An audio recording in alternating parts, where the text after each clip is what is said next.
Hi everyone, hi from Stanford. This is Vasildab and this is Raisable Founders Hub, where we help entrepreneurs to turn into raisable founders that are capable to raise capital and human capital as well. And today we have a special guest, Eugene Malabrodsky, who I know for more than 3 years. Eugene is seasoned venture capitalist and with a very interesting story and large experience. Eugene, hi. Hi, I'm glad to be here. Yeah, thank you. Thank you for joining. Please introduce yourself and Sure. tell us the most interesting milestones from your story. Yeah, so I came to US when I was 13 from a country called Lithuania. It's a small country in Eastern Europe.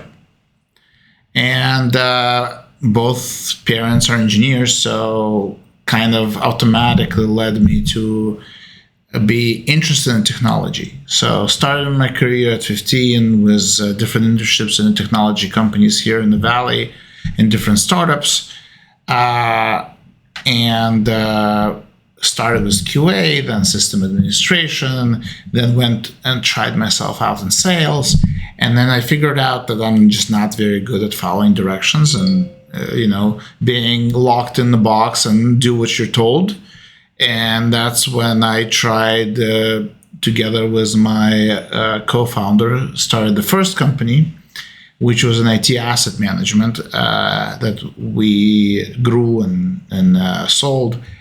And but we had always a vision to build something bigger. And we started a company called AnchorFree, with a product called Hotspot Shield.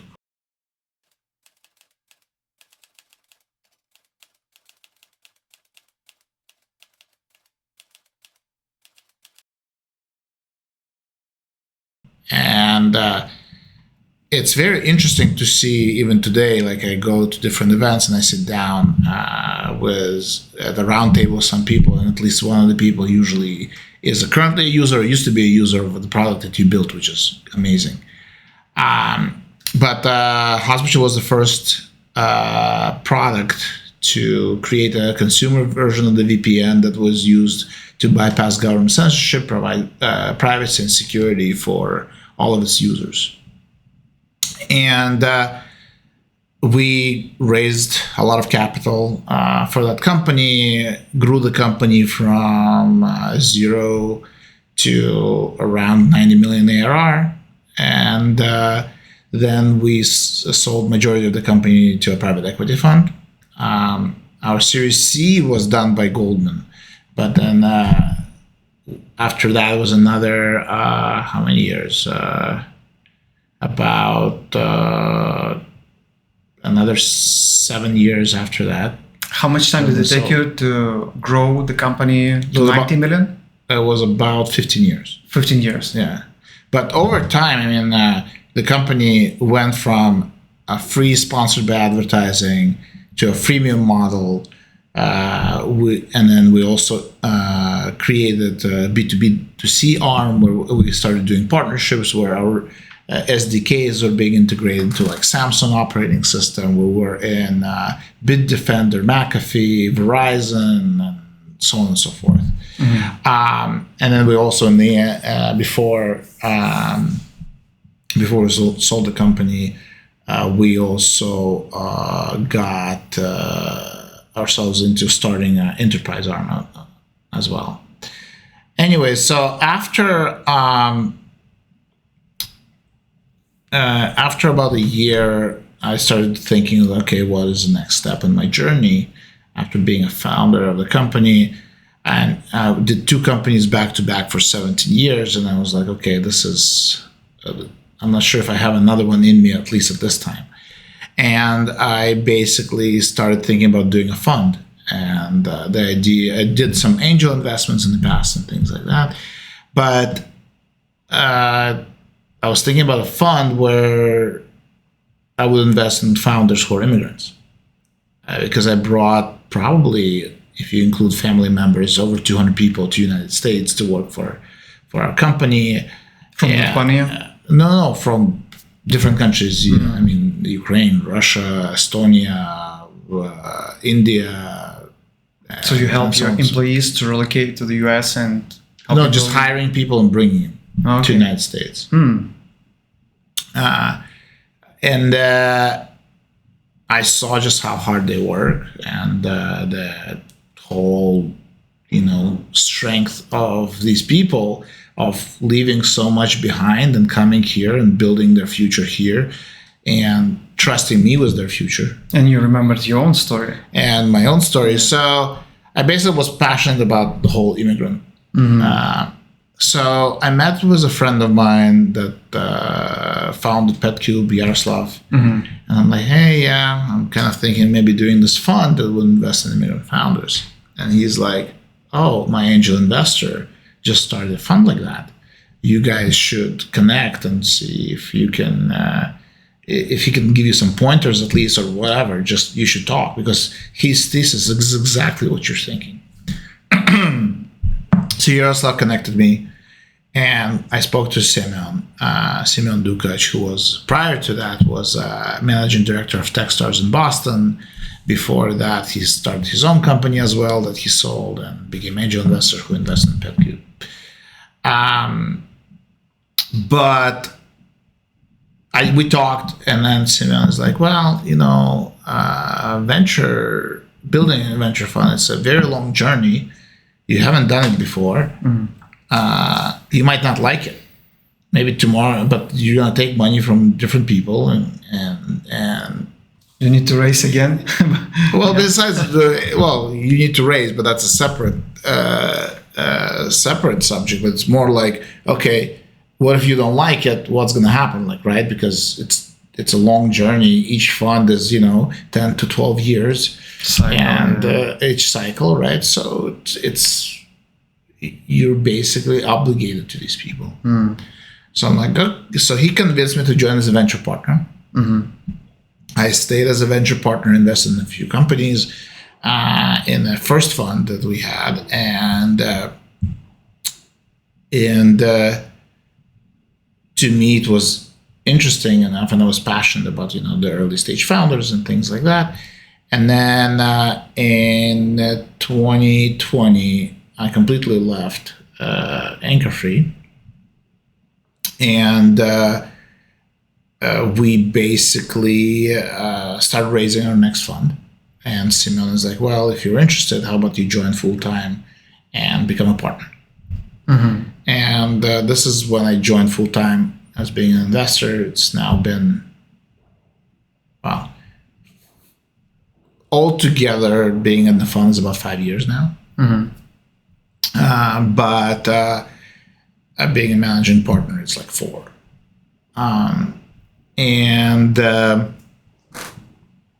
this journey was interesting because when you're thinking about transition from being a founder to being an investor, one of the main things that you're not supposed to do is tell people what to do. You're supposed to ask the right questions, but not really tell the founders. It's like, no, you should do this, this, and this. You can ask the questions so they would come up with the answer themselves. Kind of coaching. Exactly. And it's very hard when you've been an operator for 17 years. You're like, oh, this is the way. Yeah. And maybe it was right, maybe it was wrong. I mean, you made mistakes, but also a lot of time has passed and things like that, right? We had multiple mistakes that we've done as founders. We almost ran out of money. We had a down round, like all of the things that the founders... During those 15 years? Yeah. But can you tell what were your most biggest mistakes you made, or maybe unnecessary mistakes you made, especially when you were going to the US and when you start building business in the US? Well, going to the US, I was a child. So I came when I was 13. It was, sorry, I started 2013. So, but regarding the mistakes as a founder, first mistakes, the most common mistakes. I would say the common mistakes is if something doesn't work, being afraid to pivot. Yeah, I think that was, and then at the same time we started pivoting, so that was the first mistake. The second mistake became pivoting, but also not letting go of the other. So now you're focused on two things. Then you're technically burning for both of the ideas at the same time. So you mean, how much time actually did it take you to get the understanding that you need to pivot more fast? When we start running out of money. Okay. This is actually the most common point. Yes, correct. Yeah. I would say it took about 1.5 to 2 years on the original idea, and then we started doing both. So the idea before was like, we want to deploy wireless networks powered by advertising and sharing the revenues with the business owners. So that was the initial idea of AnchorFree. And I mean, we're talking about 2005, 2006, where places did not have Wi-Fi. So you going somewhere and working from a Starbucks or whatnot was not available. So we made the most unwired city of San Francisco. We made all the downtowns in San Francisco. All the centers in San Francisco wireless. We made University Avenue, Palo Alto wireless, and all these things. I was meeting with somebody yesterday. He's like, I remember my office was blah, blah, blah street, and I actually used your Wi-Fi. So anyways, but we soon understood that model, because the equipment back then was expensive, upkeep of the network was expensive. We were trying to figure out what product we can bring so people generate revenue for us even outside of our network. So that's where the Hotspot Shield idea was born from. Mm-hmm. We basically were continuing to invest in the wireless business. We created our own router firmware, used open source, and on top of that, build our own packages that would insert advertising. And at the same time starting the Hotspot Shield product. So the aha moment on the product became which you can basically call market fit, where the product started being used in a country like Egypt, where the revolution there happened, and people were using our product to bypass government censorship, be able to communicate with one another and help overthrow the government, right? So this is when it was like an aha moment that could be much bigger than just, protecting people's networks and stuff like that. And the whole mission of creating a product that has a real mission and a real purpose of democratizing global internet was born. And I think there's a lot of founders that is like, this is our mission, blah, blah, blah. In reality, there's no mission. You can say they have a mission, but till they actually find the market fit and we actually have a pill that for a certain problem, there's no real mission of solving anything. We're just trying to make money. But with AnchorFree and the Hotspot Shield, we actually were more than about making money. Mm-hmm. Because we were providing our product for free in a lot of countries, and you were running out of money. Well, sometimes always. So we were running out of money in the beginning, but when the product was released, and then we got a bailout round from our investors, and their kind of lesson was that first, this is the last crunch of money that you're going to get. So don't even try coming back for more. Right. Mm-hmm. The second was if you invest in $1, make at least $1 and a penny back, which was like in the whole environment of Silicon Valley. This is completely different. Like invest. Dollars, like revenue doesn't matter. This is like the mentality of Silicon Valley, right? It's changing. It's changed right now because capital is not as available right now as it used to be. But we're talking about, we started running out of money in 2008. 2008, which was the worst year to raise money. Mm. Even worse than this year? Oh, much worse. Okay. Much worse. And we would go and meet with a lot of our the VCs here on Sand Hill. I'm not gonna name any names because now I sometimes work with them. And they basically all said, no, this is a stupid idea, things like that. So our investors basically bailed us out. And then but the product started to really gain traction. But what if the revolution didn't happen? I mean, we were getting traction without revolution, but But it highlighted. it highlighted. And it also opened up our mind of like, wow, this could be huge, right? So, but a lot of companies, they could say, oh, it was all us. No, I mean, there's a little bit of luck in all the companies. Yeah. But you need to be prepared when this moment is happening. Correct. So we had about 100,000 users, and then the revolution happened.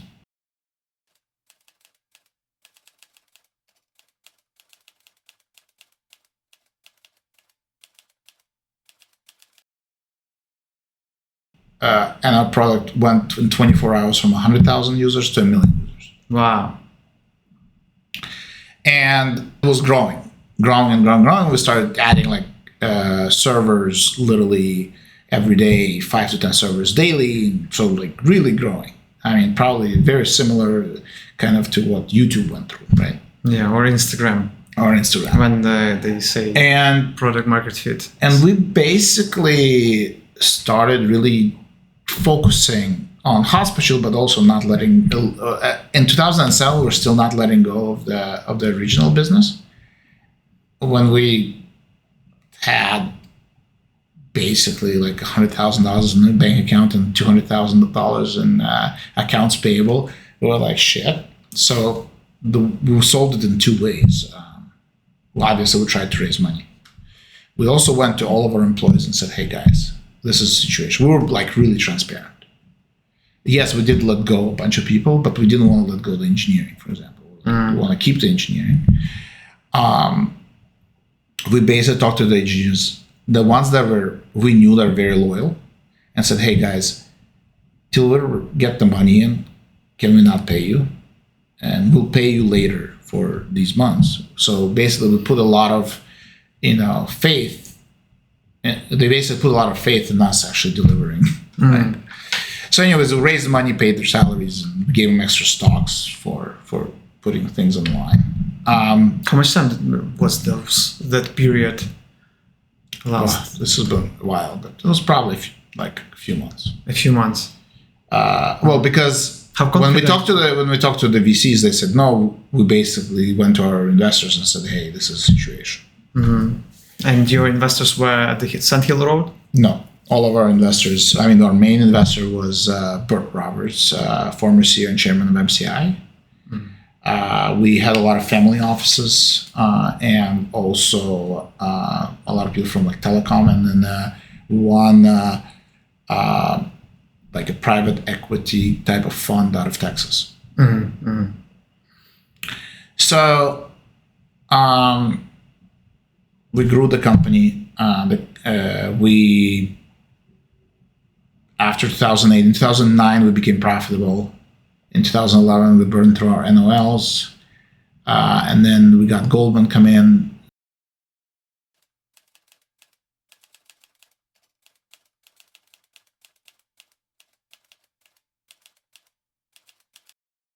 Do our Series C, where that actually was much bigger round than our previous down round. They invested, I believe, $55 million in us.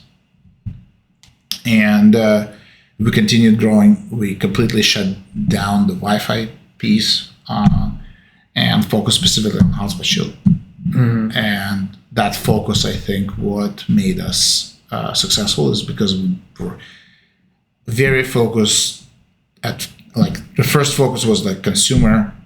We want to kind of teach the industry because we were the first ones. So the difficulty was also that we were the first company to make consumer VPN. And so we had to teach the market of the capabilities, why you should use it, and things like that, because it wasn't clear. Right? So it's teaching the market, especially in consumer, it takes a long time. Most of the competitors popped up after Goldman has invested in us. And when you look back, when was the right point to shut down the Wi-Fi part? What do you think? I think one is you need to cut costs. Yeah. I think we did it too late. We should have done it early. Like looking back at the mistakes, when the Hotspot Shield started growing, we should have said this. Pardon my French, and basically focus on the main product. Yeah, but I'm just trying to understand, and I've been in your shoes as well, not shutting down direction and because it's scary. Yeah. So why does it take so long to get this understanding? And you need to run out of money. You need to, waste your time, your money, investors' money, and then you're like, when the money is run out, you're like, okay, I need to shut it down. And what can I do? Actually, Stanford education is so focused on the customer development phase and fast pivoting. Yeah. And this is like the super initial phase. I didn't have this great knowledge. in books. Yeah, but the reality is different because you are like, no, this gotta work. This is like, gotta work. This is kind of the right automatic. Our brain is telling us, even if it's a wrong thing, it's telling us, no, we should do this because this is something you create, so you don't want to let it go. Okay, but now better question to ask founders that you invest in, and when you see that they will definitely pivot or will probably pivot, okay? So you keep asking them questions, you don't give them advice, and do you evaluate how will this be difficult for these guys like to pivot or not? Is this the criteria for you? No, this is not a criteria, but if we invested in them, because of our experiences, we can at least kind of watch out for some of these things. But some founders are very good at pivoting. Yeah. We have one company that we exited. He sold his company. He pivoted 5 times before his idea. Okay. I just try to bring this idea, and to tell this to people, because this is actually what it means to be a raisable founders, to be able to. So there are 2 camps in this, right? One camp is never pivot. This is the idea, and if it doesn't work, shut down.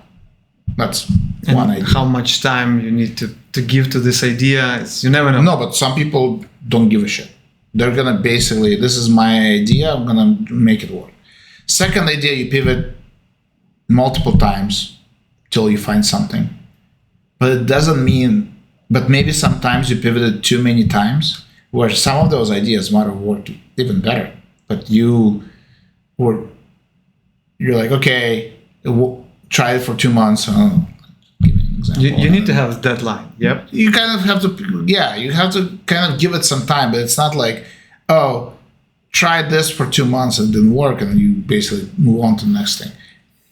Yeah, but I mean, it's kind of like, I guess, a balance that you have to find. Because as more you build, as larger the anchor you have. Yes. That kind of push you and not stopping that and let's try this and that because we invested this amount of money and time. So we need to try everything. And usually this is the wrong idea. Well, it also depends on investors.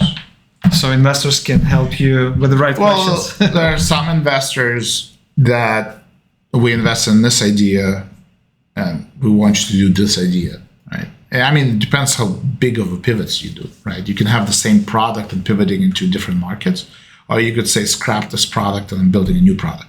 Or learning. So there are like, in our case, it's like literally a different product. I mean, there is some code that we use that we had on the routers that we then did it on the servers to do the same thing. But overall, it was a completely different product, completely different market. Mm-hmm. Okay. Can you tell a little bit about your first money that you raised? How was it? Was it difficult? Were you ready? So the first time that we're raising money, we got introduced to Bird.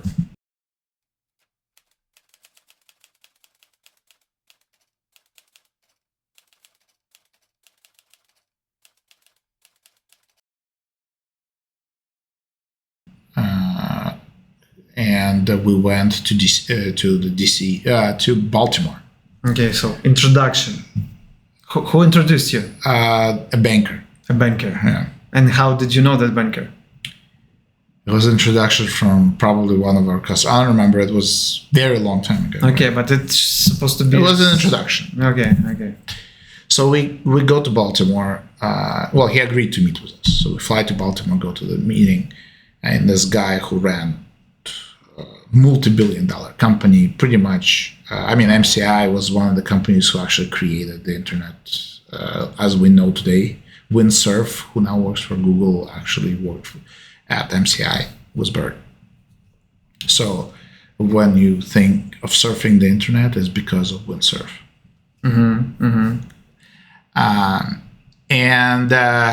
We go into a meeting with Bird, and there's two guys who are like, I don't remember, I think we're like 22, 23, something like that. And this guy who's, much older guy, and we're trying. You were 22, 23. Yeah. And you were both? Yeah. Was your co-founder? Yeah. Okay. So we sit down, we do our pitch to him and stuff like that. And he's like, okay, thank you. I will let you know. How confident were you? We thought that there's no freaking way this guy's going to invest. Okay. We thought that. So we go downstairs, and we go into a restaurant, sitting there, and we get, I believe we get a phone call or a text message that say, "Hey, I liked you guys. I'll back you." Wow. We were a little bit in shock because after the first meeting, right away. After the first meeting. Well, no, actually, sorry, I'm lying. He said, I was intrigued enough, I'm going to actually fly out and visit you guys. So our office, so you would know, it was nothing fancy like this. And it was literally a warehouse with a conference room that was painted by us in yellow. And it was like literally a warehouse because we were still in our old business office. And we had one employee with us who had a wolf, like a real wolf that was domesticated, that was walking around the office. So you imagine a guy who's like ran one of the largest, I think they were like the second largest or the first largest telecom in the United States, right? He's flying in on his own plane to come and visit us. So we're like, holy shit, this is gonna be interesting. So he came, and I think one of the things that he liked because how frugal we were. Like, we didn't have a fancy office. We didn't have he actually met with us. He met with all our engineers and he made a decision to back us and also brought his friends to invest in us. Nice. Like that. What try was it? Like from the first shot? How many people we talked to before? Yeah. I don't know. Probably a bunch. Because, look. So it was first yes. It was the first yes. And after that, it became easier to raise money? Well, he brought his friends, so that was the easier part, right? So he could pick, when a former CEO of MCI calls somebody, they're going to pick up the phone, and because he knew most people. So I would say, in general, he was a huge mentor to us and huge supporter of the company. And what I think a lot of the success that we had was thanks to some of his guidance. Nice. So it was smart money. It was definitely smart money. Yeah, and the value of smart money is always much higher than just the money. Yes.